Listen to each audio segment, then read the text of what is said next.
Hello friends, welcome to Kunjal's kitchen. આજે આપણે બનાવીશું ગરમીમાં પેટને ઠંડક આપે તેવું જીરા મસાલા શરબત અને જીરા મસાલા સોડા બનાવીશું. જેના માટે એક સિરપ તૈયાર કરીશું અને આ સિરપનો ઉપયોગ કરીને તમે માત્ર 30 સેકન્ડમાં સોડા કે શરબત બનાવી શકો છો. તો બહુ જ સિમ્પલ રેસીપી છે અને ઝડપથી તૈયાર થઈ જાય છે. તો જો વિડીયો પસંદ આવે તો વિડીયોને છેલ્લે સુધી જોઈ એક લાઈક કરી દેજો, સાથે સાથે ચેનલને સબસ્ક્રાઈબ કરી દેજો. તો સૌથી પહેલાં આપણે જીરા મસાલાનું એક સિરપ બનાવીશું.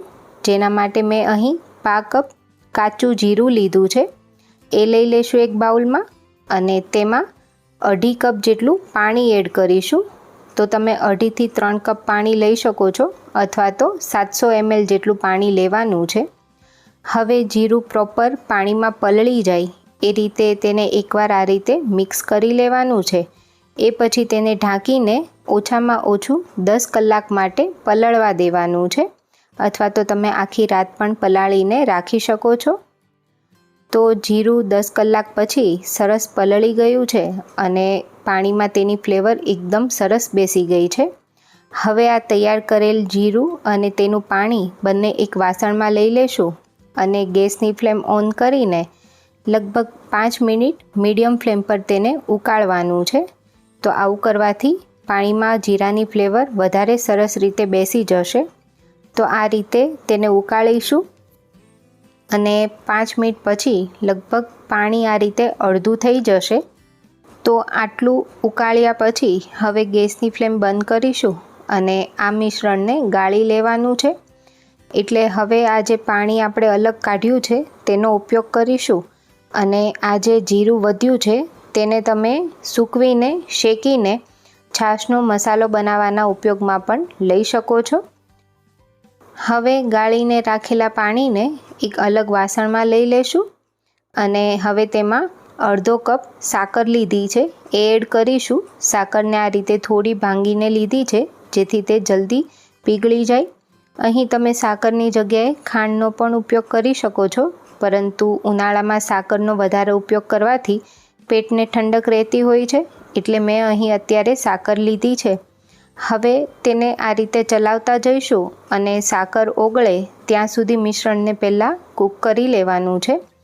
તો મીડિયમ ફ્લેમ પર કૂક કરતા રહીશું અને સાકર ઓગળી જાય એ પછી તેમાં 1 ચમચી સંચળ પાવડર નાખીશું અને સાથે જ 1/2 ચમચી ચાટ મસાલો લીધો છે.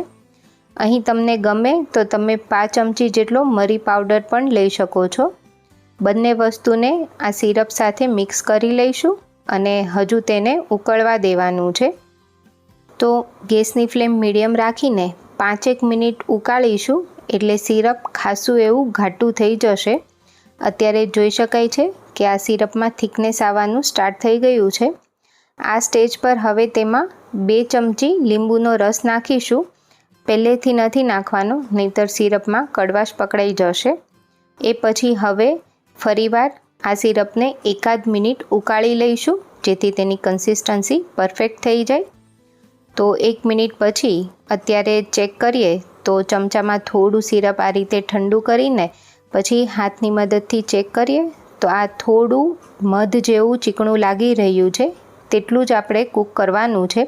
એક તારની ચાસણી નથી બનાવવાની, ખાલી સિરપ થોડું ચીકણું લાગે ત્યાં સુધી તેને કૂક કરીશું. હવે ગેસની ફ્લેમ બંધ કરીશું અને સિરપને ઠંડુ થવા દઈશું. તો સિરપ ઠંડુ થઈ જાય એ પછી અત્યારે જોઈ શકાય છે કે વધારે થોડું ઘાટું થઈ ગયું છે અને અત્યારે આ પરફેક્ટ કન્સિસ્ટન્સી છે. હવે સિરપને કોઈપણ કાચની બોટલમાં કે કાચના આ રીતે જારમાં તેને ગાળીને ભરી લેવાનું છે. તમે ગાળ્યા વગર પણ ભરી શકો છો અને આ રીતે તૈયાર કરેલ સિરપને તમે 15 થી 20 દિવસ ફ્રીઝમાં સ્ટોર કરીને રાખી શકો છો અને આમાંથી એકદમ ઝડપથી જીરા મસાલા સોડા કે શરબત બનાવી શકાય છે. તો હવે જીરા મસાલા શરબત બનાવવા માટે એક ગ્લાસમાં મેં થોડા બરફના ટુકડા લીધા છે. તેમાં થોડો ફુદીનો આ રીતે તોડીને નાખીશું. સાથે જ 2 મોટી ચમચી બનાવેલું સિરપ એડ કરીશું. તો જો તમારા ગ્લાસની સાઇઝ મોટી હોય તો સિરપ વધારે જશે અને ગ્લાસ નાનો હોય તો થોડું ઓછું સિરપ લેવાનું છે. હવે એક ગ્લાસમાં પાણી અને એક ગ્લાસમાં સોડા એડ કરીને અહીં જીરા મસાલા શરબત અને જીરા મસાલા સોડા રેડી કરી દઈશું. તો ઉનાળાની ગરમીમાં જો કંઈક ઠંડુ પીવાનું મન થાય તો આ રીતે સિરપ બનાવીને રાખ્યું હોય તો માત્ર 5 થી 10 સેકન્ડમાં તમે સોડા કે શરબત તૈયાર કરી શકો છો. તો આ રીતે ઘરે એકવાર ચોક્કસથી ટ્રાય કરજો અને મને કમેન્ટમાં જણાવજો તમને આજની રેસીપી કેવી લાગી. Thank you.